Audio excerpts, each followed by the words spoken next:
Up next, we look at how the pandemic has affected athletes.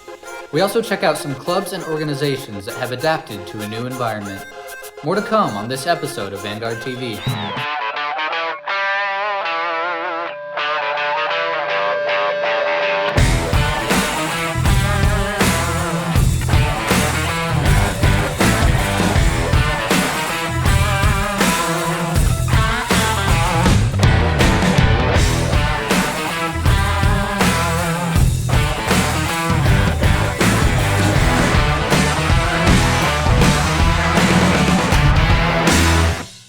Welcome to Vanguard TV.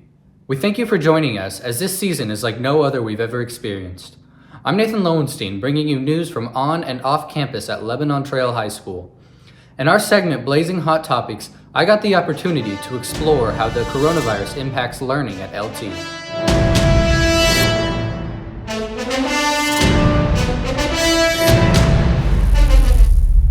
When something clicks in your mind, it makes sense.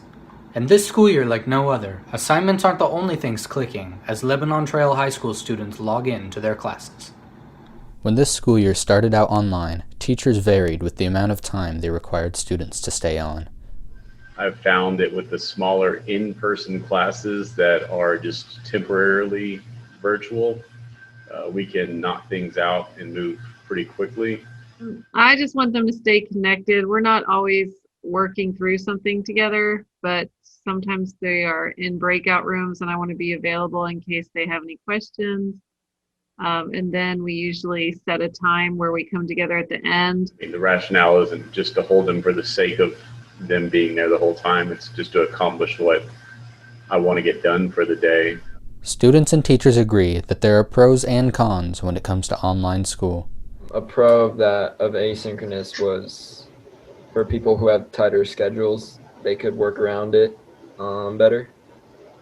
But I think for a lot of people, they're not like disciplined enough to get their work done. I'm really bad with technology in general, and so like doing anything where say they're going too fast, I can't keep up and I get lost and like I don't know what I'm doing. Some pros about synchronous are that you can ask the teacher questions like while she's teaching, and as a class you can like talk with your peers if you don't understand something. But I like the asynchronous time to break out into the small groups where I can go talk to, a group of 3, 4, 5 kids and actually get to, have a real conversation as opposed to staring at a big grid screen of faces.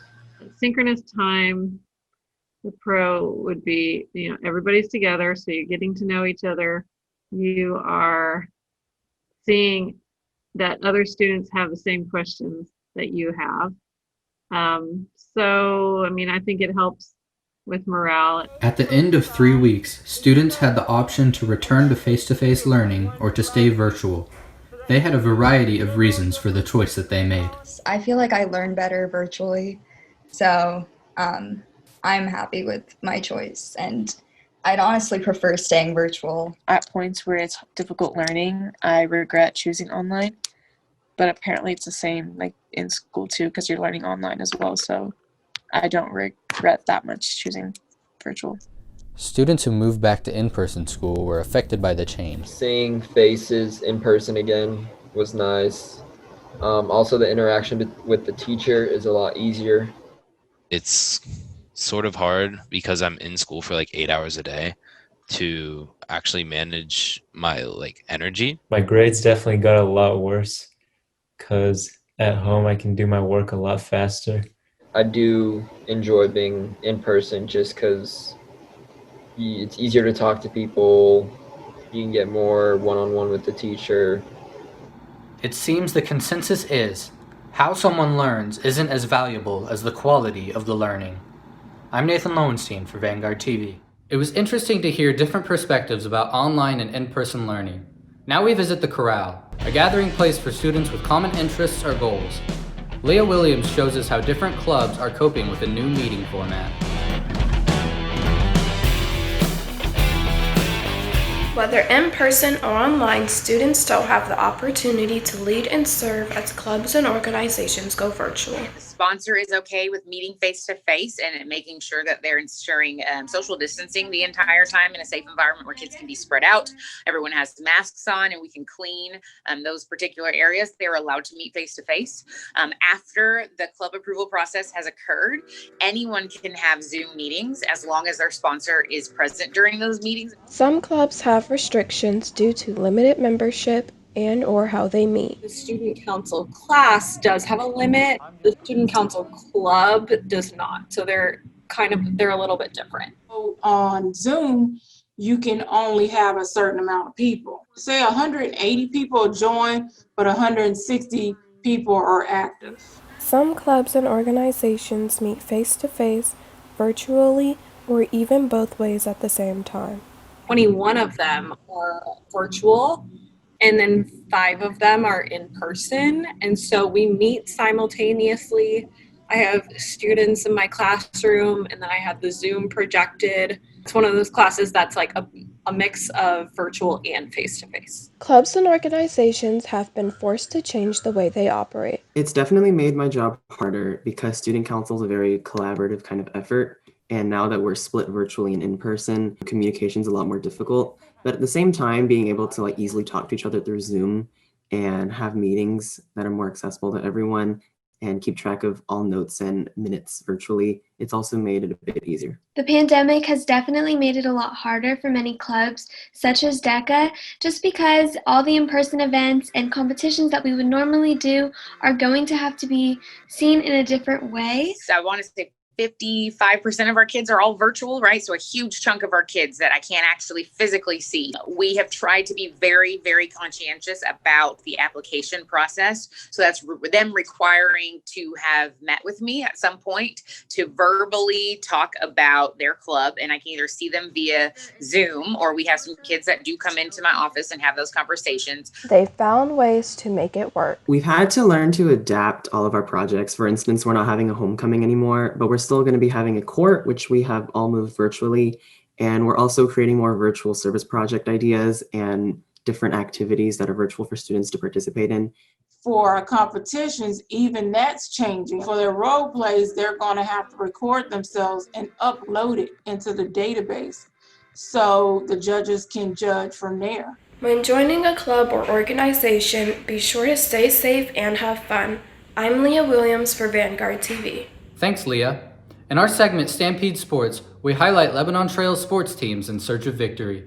Josh Halpern checks out how athletes are still able to catch the attention of colleges.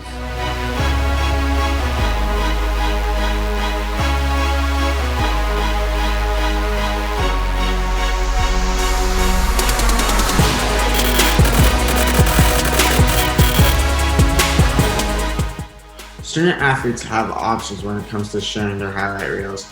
With the pandemic, we wondered how they set themselves up for success. We caught up with Trailblazers who hope to play beyond high school. We have cameras installed that videotape the meets and stuff, and they're actually live streamed. So anyone that wants to watch it can go in and watch it as it's happening, and they're recorded for later. So whoever it's sent to can watch it. Each game, I just pick out anything noticeable that I do so I can add it to my film. They give me some looks from colleges.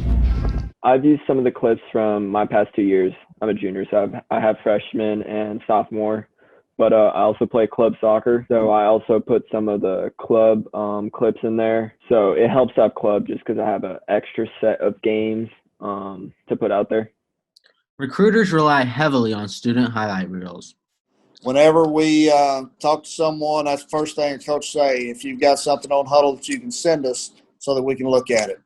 Even if athletes have no highlights, colleges have alternate ways to find athletes. You know, I think it depends on the sport.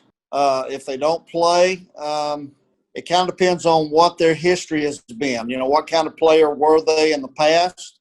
What kind of information does the coach have about them? Who do they have that they can call that can give them a reference, a coach or whatnot? And then I guess it has what kind of footage you have, what kind of film do you have on yourself that they can look at and evaluate. So there's still a means to be looked at if they're not playing. So it really based on each coach and how many kids they need on their team and whatnot. So if you're a good player, coach is going to find you. And if you've got backup film, if you've got a coach that can vouch for you, you're still in good shape and to be seen. Athletes found the time to work to gain attention from recruiters. I think it's just kind of trying to grow off the court, like out of school, trying to do work on my own. Like I try to go run, I try to play. I try to go play and shoot whenever I can, and it's just kind of growing on my own rather than depending as much on the court, because I could be gone for 2 weeks all of a sudden if I'm in close contact. So obviously I just want to be able to maintain it on my own. It hasn't really changed much for me just because I could still go on my own, run, work out. Not being able to go to gym does affect it a little bit, but I've been able to stay motivated for the most part, doing at-home workouts and doing what I need. Even with the pandemic, Trailblazers are still finding safe ways to play their sports. So whenever we're outside the pool on the deck, we wear a mask and stay 6 feet apart. And when we're swimming, we stay on opposite sides of the pool, so there's no one's within 6 feet. But with basketball, for sure, Coach Lee's being really careful with our gaiters to make sure we can just pull them right up. As soon as we're off gameplay, we have them up. We're distancing as much as we can, except for when we're in a drill. That's the only time our masks or our gaiters come off, or we're within 6 feet of each other. Other than that, I feel like we're doing a good job, kind of trying to be as safe as we can. Although this year might be different, students still hope to play beyond high school. Play my 3 years, have my fun, hopefully have the great outcomes that I'm hoping for. I don't know if I'm planning on playing in college, as a NCAA. I know in the future I'll always play soccer, whether it's just with friends to have fun, but I'm not 100% sure exactly what I want to do for it. Though highlight reels might be a bit different this year, they still help student athletes score their goals. I'm Josh Halpern for Vanguard TV. Thanks, Josh. We hope they stay healthy and end up where they want to be. Now we look at a special segment called Stories from Home, where Vanguard TV crew members discover stories from under their own roof. Dasha Crutchen shares a magnetic story about some items that her family holds dear. Traveling around the world, you always want to take something with you. Our family collects souvenir magnets and keeps all the adventures on the fridge. Well, magnets, it's very interesting.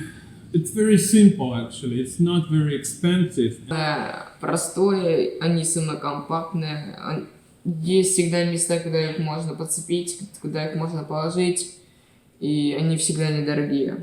I just like to go back in the past in my imagination and just to feel the same feeling. Each family member shared a story that stuck in their minds and attached to their hearts.